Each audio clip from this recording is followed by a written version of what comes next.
Welcome to RG group ज्ञान। आशा करता हूँ आपकी फैमिली बहुत अच्छी होगी। आज की वीडियो में हम बात करेंगे, अगर आप चाहते हो कि भैया मुझे एक इंस्टेंट लोन मिल जाए, आपकी सिबिल खराब है, आपने हर जगह से परेशान हो चुके हो कि भैया मुझे लोन नहीं मिल रहा है, मेरा डिक्लाइन हो जा रहा है, मेरा सिबिल अच्छा खासा होते हुए भी डिक्लाइन हो जा रहा है, तो आज की वीडियो में ऐसे लोन एप्लीकेशन के बारे में बात करूंगा जो कि भैया इंस्टेंट लोन से होके परे है, जो कि इंस्टेंट लोन नहीं कह सकते, ये P2P कंपनी है जो कि भैया पर्सनल टू पर्सनल कहते हैं, जिसे personal to peer to personal कहते हैं। तो जो कि भैया क्या होती है कि जो कस्टमर होता है, कंज्यूमर होता है, जो कि भाई पर्सनल लोन जो लेता है उसको भाई कंपनी से लेके वेंडर तक को मिलाने का काम करती है। तो जो कि आज की वीडियो में इसके बारे में बात करने वाला हूं कि ये लोन कंपनी कैसे आपको लोन देगी, क्या रेट ऑफ इंटरेस्ट लगाने वाली है, कौन सी कंपनी है, किन किन शहरों में आपको लोन प्रोवाइड करेगी, उसके बाद से क्या रेट ऑफ इंटरेस्ट लगाती है, क्या हमें से लोन लेना चाहिए कि नहीं लेना चाहिए। तो आज की वीडियो में सारे आपके डाउट्स क्लियर करूंगा और कौन सी कंपनी है, बिल्कुल फ्रेश लोन एप्लीकेशन है, फर्स्ट टाइम इस पर वीडियो बना रहा हूं, मैंने कभी इस पर वीडियो नहीं बनाया, फर्स्ट टाइम आज की वीडियो में डिटेल में बात करूंगा कि इससे कैसे लोन लेना चाहिए। देखिए P2P कंपनी क्या होती है मैं ये बता दूं पहले। इंस्टेंट लोन जो होती है NBFC फर्म होती है, इंस्टेंट लोन जो होती है RBI से एप्लीकेशन से होती है, RBI से परमिशन लेके एंड लाइसेंस लेके पब्लिक को लोन प्रोवाइड करती है। बट P2P कंपनियां क्या करती हैं कि इनको NBFC का लाइसेंस नहीं मिला होता है, बट कुछ लाइसेंसेस होते हैं इनको जो कि भैया ये लोन प्रोवाइड करते हैं, भाई ये अपने रिस्क पे करते हैं, ये उनको लोन देते हैं। देखिए कितने बार देखा जाता है कि भाई बंदा ग्रेट है, सब कुछ ठीक है, उसका सिबिल उसका खराब किस कारण से है, क्योंकि किसी कारण से, जैसे कि मेरे साथ हो रखा है, आज तक भाई मेरी लाइफ का रिकॉर्ड है, अभी भी मैं पेटीएम में चेक करता हूं तो मेरा भाई 756 57 59 ऐसे लगभग मेरी सिबिल दिखाता है। बट मैं जब मैंने अभी रिसेंटली में बाइक ली थी रिसेंटली में, तो जब मैंने बाइक सिबिल चेक करवाया, जब उसमें मेरे चेक हुआ तो 709 सिबिल शो कर रहा था मेरा। किस कारण से कर रहा था? क्योंकि मैंने आज तक का रिकॉर्ड है मेरी लाइफ का, आज तक का मैं अपनी जिंदगी की ट्रेजेडी बता रहा हूँ, आज तक का मेरे पास कम से कम नहीं भी तो 15-20 क्रेडिट कार्ड है जो कि भाई रिसेंटली में मैं यूज़ करता हूँ। उसके बाद से कम 10 से 15 लोन चल रहे होंगे जिसकी मैं हर महीने EMI भर रहा हूँ, कम से कम 70 से 80 हज़ार रुपये महीने की EMI मैं खुद से पे करता हूँ। तो भाई सारी EMI मेरी टाइमली रीपेमेंट होती है, सारे क्रेडिट कार्ड की टाइमली बिल पे करता हूँ, फिर भी मेरा सिबिल क्यों डाउन हो रखा है आज की वीडियो में बताऊंगा, और क्या रीज़न है, किस किस कारणों से ऐसा हो रहा है मेरे साथ। क्योंकि कई सारे मेरे लोन्स भी खत्म हो रहे टाइमली, अभी रिसेंटली में कम से कम 5-6 लोन मेरे खत्म हुए टाइमली, सारी अपडेट्स आई है। क्योंकि पहले पेटीएम में 717 सिबिल शो करता था, अब 709 शो करता था, अभी रिसेंटली में इंक्रीज होकर 756 दिखा रहा है। तो भैया क्या कारण है? ऐसे बंदों को P2P कंपनियां ढूंढती है। तो ये क्या करते हैं कि देखिए हमारी गलती इसमें क्या है, मेरा सिबिल क्यों डाउन हुआ। सिबिल हिस्ट्री में मैंने चेक किया तो मेरा सिबिल दिखाया गया कि भैया आपका सिबिल में कुछ पेंडेंसी है। तो क्या सिबिल में पेंडेंसी है?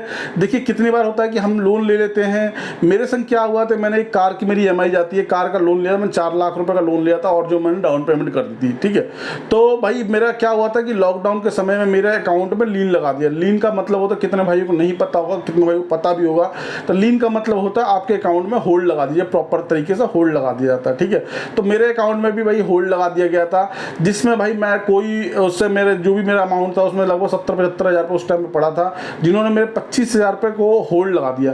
तो मैंने घबरा के भाई जब मेरे 25 हज़ार होल्ड लगा सकता, आगे मेरे पैसे भी और भी होल्ड लगा सकते। जब मैं बैंक में गया उसके चक्कर से मैंने 6 महीने बैंक के धक्के खाए भाई।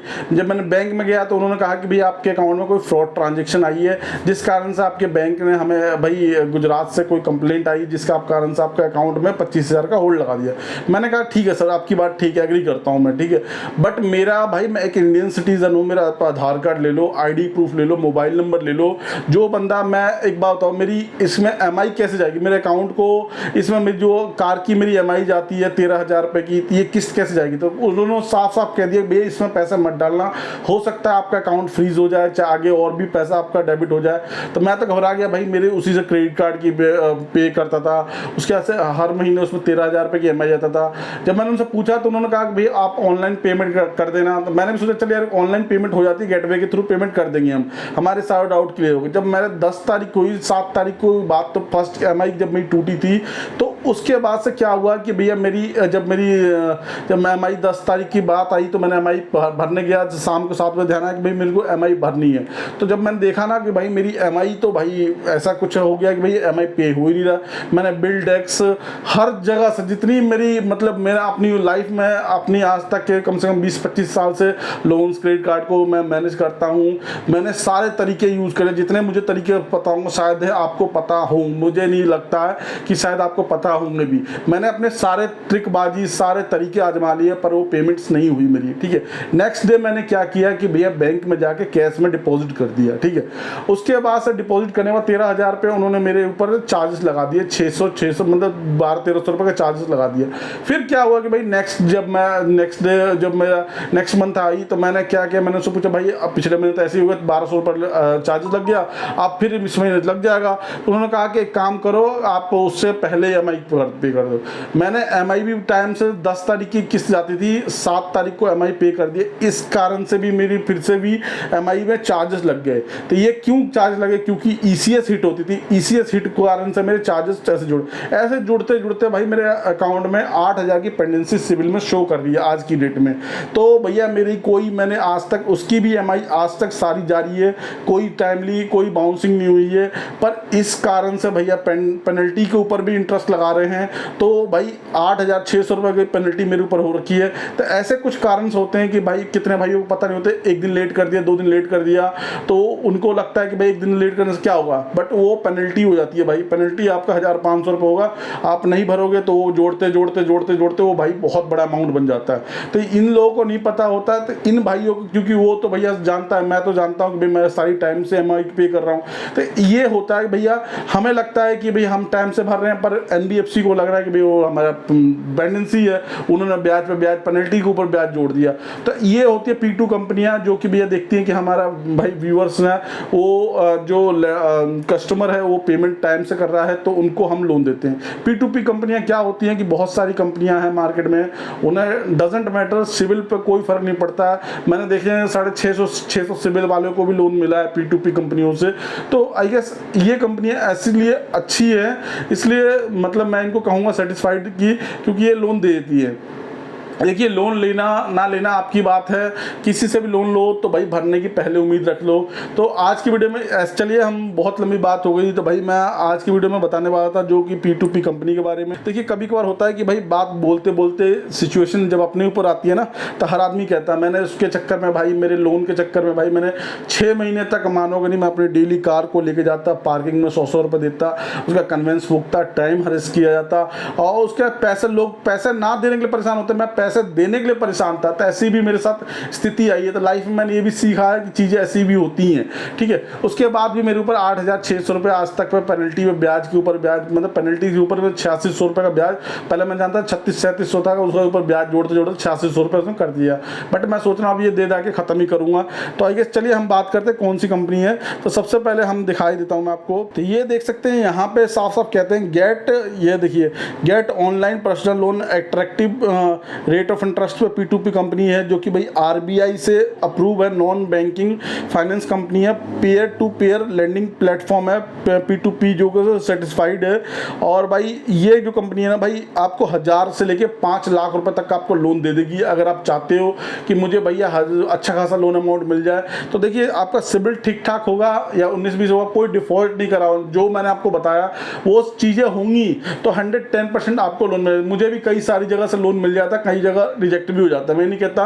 बट आज भी मेरी सिबिल में जो है ना, जेन्युइन जो सिबिल है मेरी, तो वो 709 ही है। बट मैं पेटीएम में, अमेजोन में कई जगह चेक करता हूँ तो भाई 756 ही शो करता है। तो आइए ऐसा भी होता है भाई, ये चीज़ आप लोग दिमाग में डाल लो। बहुत सारे भाई कहते हैं तो मेरा 770 सिबिल है, 760 है, फिर भी मेरा लोन रिजेक्ट हो जाता है। तो भाई ऐसा भी होता है, आपको पता ही नहीं होता कि भाई आपकी सिबिल जेन्युइन क्या है। अभी रिसेंटली मैंने एक बाइक ली थी 1 लाख रुपए की, जब मैंने कहा कि चले कुछ अमाउंट दे दिए, 70,000 रुपये, 40-50,000 रुपये दे दिए, तो कुछ फाइनेंस करा दिया था। मैंने कहा चल 6 महीने के लिए EMI करा देते हैं, कुछ पता नहीं चलेगा, कट भी जाएगी, ठीक है। तो हमने करा दिया था उस, वो भी वीडियो में लाऊंगा। श्रीराम फाइनेंस से मैंने लोन लिया था, तो पूरा डिटेल बताऊंगा जो कैसे किस्त कटी, क्या क्या प्रोसेस, नेक्स्ट वीडियो बनाएंगे हम, ठीक है।